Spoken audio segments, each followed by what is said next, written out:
The community is a directory of expert resources that can be accessed by organisations to help advance their EDI journey.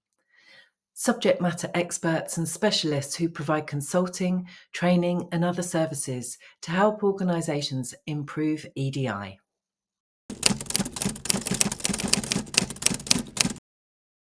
Thank you for inviting me. I'm going to try and give you the short version rather than the long version, which is it started in 2018.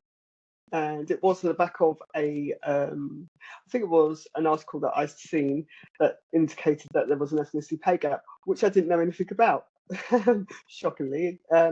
And I just got very infuriated that there was another issue concerning us because of our race and what we look like, that's causing us to be undervalued and disrespected. And through that processes of thinking, what to do, I came up with creating this #ethnicity pay gap t-shirt on the back of Me Too movement that was around at that same time, or started around that same time. And through that, people thought that was a great idea and wanted to purchase a t-shirt, which I had to then replicate.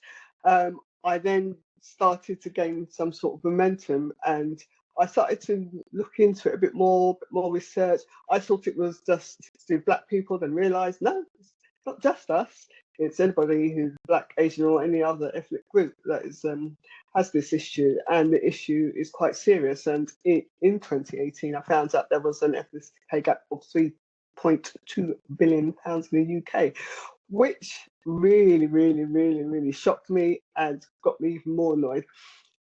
But rather than being annoyed and not doing anything about it, I wanted to do something about it. And the campaign just evolved. It's not something I said, right, I'm going to do a campaign. It just literally evolved. And, through my own research, making contacts with people like Fawcett Society who said that they were willing to support, which helped me, get some grounding, because obviously I was just one individual. Nobody knew who I was. And Fawcett were the first ones to support me. And I then got other organisations like Runnymede, Black equity organisations, etc., who have been behind me, pushing me along and encouraging me to go forward with the campaign.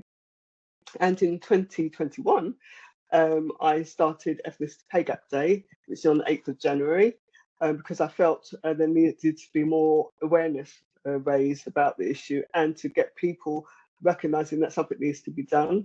And in 2022, we did the research impact of the ethnicity pay gap on Black women. And the reason why we did that was because what I found, and my co-author found, was the data was very homogenous. It was integrated. You couldn't see the wood from the trees. So, us being Black women, we thought, how does that reflect on us? And then we produced this research, which was great. And in 2024, we did the first ever ethnicity pay gap summit, which had around, I think, 120 people attend, which was fantastic. We did it again this year, and we're going to do it again next year. We have been continuously lobbying the government, having conversations, and making sure that we are present in those ethnicity pay gap conversations. Amazing, because there was a consultation, wasn't there, in June this year with the government, and they are looking at introducing mandatory reporting like there is for the gender pay gap. Indeed. How's that side of things coming along? Well, as you rightly said, it terminated June the 10th, I think it was, and they were supposed to come back to us in September. Unfortunately, we haven't heard anything yet, but we are hoping that we get some response back this side of Christmas and not 2026, because we've been waiting for this for so long, and too much delay is not acceptable. So I'm hoping that they will come back to us and let us know what the result of that consultation was. Brilliant. And so if they do introduce the mandatory reporting, like we're all hoping that they will, do you think that will actually then force companies to act on it, or will they just report these shocking figures and carry on going about their business? I think there'll be an element of that. But one of the other things that I put in the consultation, and the many other organisations put in the consultation response, was that there has to be actions to deal with the pay gap, because it's not going to be helpful if you're just showing data that is shocking to everybody and just carry on doing that without doing anything about it. It's just worthless. So we're hoping that the government will endorse those guidelines, that there has to be an action to make sure there is a remedy to it. And I think that that's something that they're also looking at from a gender pay gap too, if I'm not mistaken. Mm. Yeah, because there's been very little movement on that since reporting was introduced, and you go, okay, great. So you've told us how bad you are. Why Yeah, aren't you doing anything about it? So absolutely. okay, that's great, Dianne. Thank you.